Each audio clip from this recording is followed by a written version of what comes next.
Allez, bonjour les amis, on retrouve la Genèse au chapitre 14. J'ai vu qu'hier, en fait, en revoyant la vidéo, j'ai oublié de vous dire que j'avais coupé en deux et que donc hier, ce que nous avons vu, c'était les versets 1 à 16 pour cette fameuse bataille des 4 rois contre les 5 rois de lait. Et donc aujourd'hui, nous allons voir les versets 17 à 24. Le roi de Sodome s'avança vers la vallée de Chavé, c'est-à-dire la vallée du roi, à la rencontre d'Abraham, qui revenait victorieux de Kédor-Laomer et des rois qui l'accompagnaient. C'est assez un peu amusant, puisqu'on se souvient que le roi de Sodome, normalement, il était tombé dans un puits de bitume, mais vous voyez que là, il réapparaît.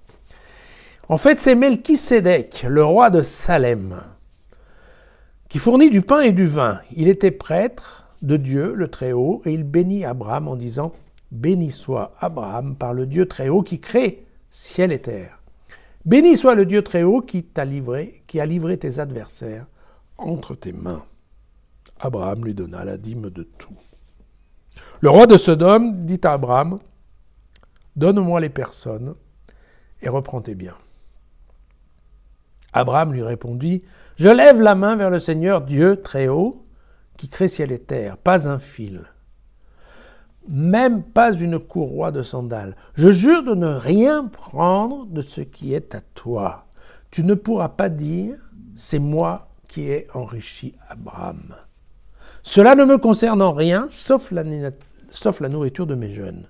Quant à la part des hommes qui m'ont accompagné, Aner, Eshcol et Mamré, ils la prendront eux-mêmes. Alors voilà, on retrouve...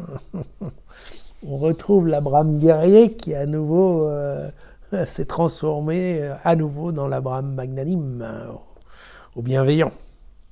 Alors, ouais, comme je vous le disais, c'est un peu étrange que le roi de Sodome soit réapparu, mais enfin bon, pourquoi pas. Et surtout, ce qui est intéressant ici, c'est qu'on voit apparaître Melchisédek. Melchisédek, roi de Salem. Alors, il faut savoir que Salem, c'est ce qui ensuite deviendra Jérusalem. D'accord ? Et ce paragraphe, il est un peu bizarre puisqu'on voit arriver du pain et du vin et il était prêtre. Donc l'objectif de Saint-Matthieu, du chapitre 14, est de créer en fait la rencontre entre Abraham, dont je vous rappelle qu'il était quand même celui à qui Dieu parlait directement. Il rencontre en effet le culte officiel de ce même Dieu. On parle bien du même Dieu, le Dieu créateur du ciel et de la terre. Vous voyez que là, on évite de tomber dans quelques erreurs qui pourraient être qu'on aurait pu se gourer de Dieu. Non, c'est bien le même Dieu. C'est bien le même Dieu. Et donc, en même temps que ce Dieu-là parle à Abraham en lui disant « va ici, va là », eh bien, ce même Dieu a aussi organisé un culte, et à Salem, ce qui est, pourquoi pas. Et donc, là encore, probablement, le texte n'est pas dénué d'une quelconque intention politique. Voilà. Je vous rappelle d'ailleurs que c'est quand même assez intéressant parce que Jérusalem, en fait, on ne rentre dans la vie du peuple juif que vers l'an, normalement, que vers l'an moins 1000, qui est, en fait, c'est le roi David qui gagne Jérusalem, qui rentre dans Jérusalem. Donc vous voyez que là, en fait, on est en train d'anticiper un certain nombre de choses, qui est assez étrange. Donc on a pensé à un moment que c'était un ajout tardif, moins 200, donc vous voyez quand même vraiment du temps d'un roi qui s'appelait Aristobule.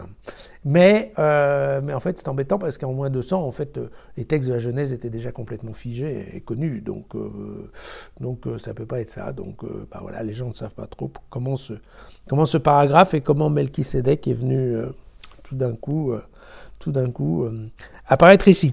Voilà. Après, c'est certain que connaissant, et encore une fois, on va voir le développement bientôt, la réputation de Sodome, on peut comprendre en effet que voilà, Abraham n'ait pas voulu avoir quelconque dette par rapport à ce pays complètement corrompu.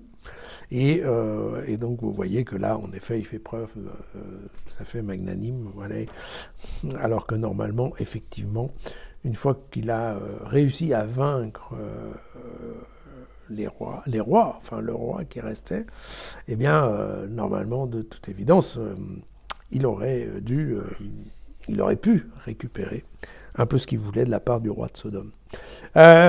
Juste un point, il y a une petite phrase qui est un peu bizarre là. Abraham lui donna la dîme de tout.